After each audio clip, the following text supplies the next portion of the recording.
Nature's wealth, good for your health. This is the Raw Life Health Show. Hello everybody, this is Paul Neeson with the Raw Life Health Show. We are back in the kitchen and we're going to make some interesting recipes right now. We're going to make a taco meat right now, but it's not meat.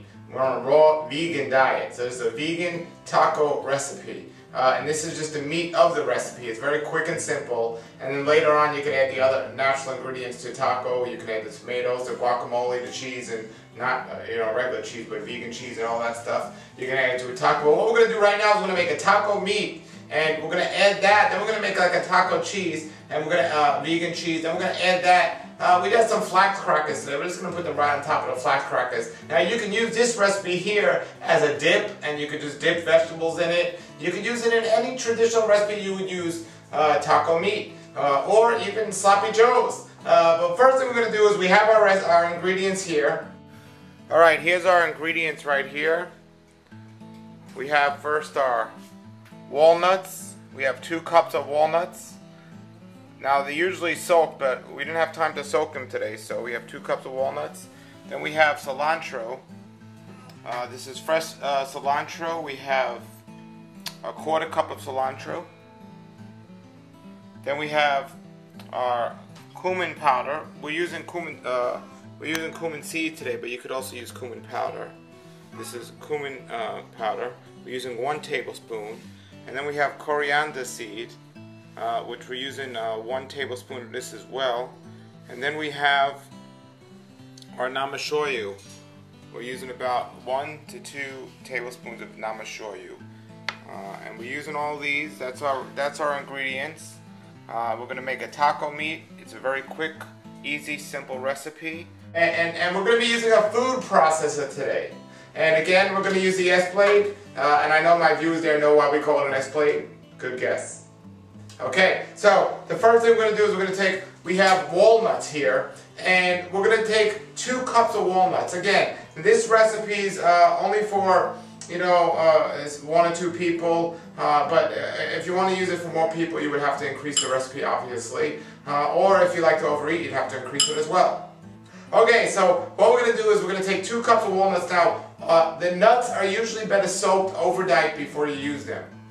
They're easier to digest, they release the enzyme inhibitors, so it'd be better if you soak the nuts overnight. But be careful, because if you're making a recipe and you are soaking the nuts overnight, what you have to do is, if the recipe calls for liquid in the recipe, you have to cut down on the liquid. For example, let's say the recipe says use 1 cup of nuts with 2 cups of water. Well, if you're soaking the nuts overnight, there's already a lot more water within the nuts, so you're going to use less water in the recipe. So you want to start off with using, let's say, 1 cup of nuts that are soaked and 1 cup of water, and then you could slowly add enough water in to get the consistency you want.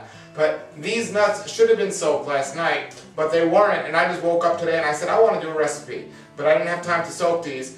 So since you're not eating this, and we'll make it quick and easy, I didn't soak these overnight.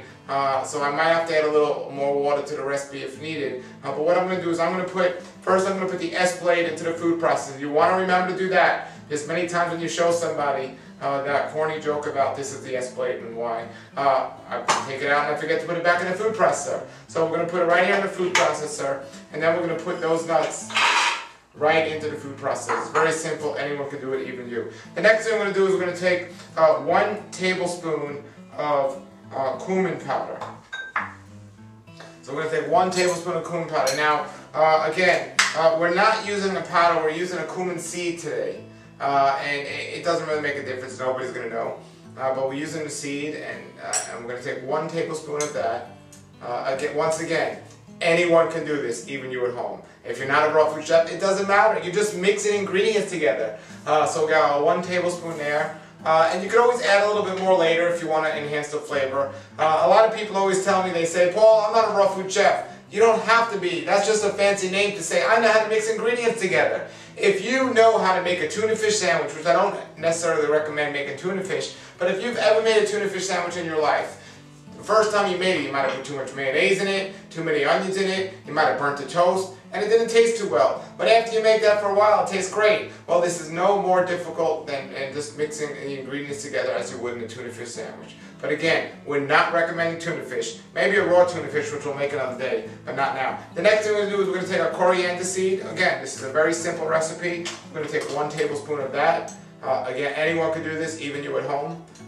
We're going to take one of that. Well, let me go back on that because I've seen some people in the kitchen, maybe not everyone can do this, but it's pretty simple. You just take this in there. The next thing we're going to do is we're going to take about 1 to 2 tablespoons of namashoyu. Now, if you don't like namashoyu, some people like to use Bragg's liquid aminos. Other people might just use sea salt, which I usually do. But we're going to take about 1 to 2 tablespoons. And again, you can always add more to this later if you don't have enough. So we're going to have 1 to 2 tablespoons of namashoyu here. And we could always add more later.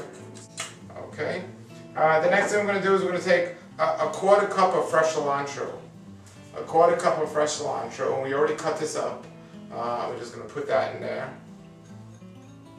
Man, that is easy. That's easy. Now, some people like to add corn to this recipe. What they would do is they would take about a 1/2 cup of fresh corn and just cut it off the cob and just add it right in there as well. But we're not going to have corn today because my jokes are corny enough. So that's enough corn for one day, right? So it smells wonderful already, and that's it, believe it or not. So I'm just going to do this and and there it is. There's our recipe here in a food processor. And there it is. Now, here's one thing to know. You might want to, it might stick to the sides because anytime you use the nuts in the food processor, it might stick to the sides. If that happens, you just take a spatula and you just clear the side. What I'll do is I'll take a little water right now. The extra water that's added because we used the soaked walnuts, which we didn't. So we're going to just take this and we're going to just add that liquid back into there that we would have from the soaked walnuts. There it is. It's that simple. And then we're just going to taste it. Wow. So simple, so easy, so raw. And there we have our raw taco meat.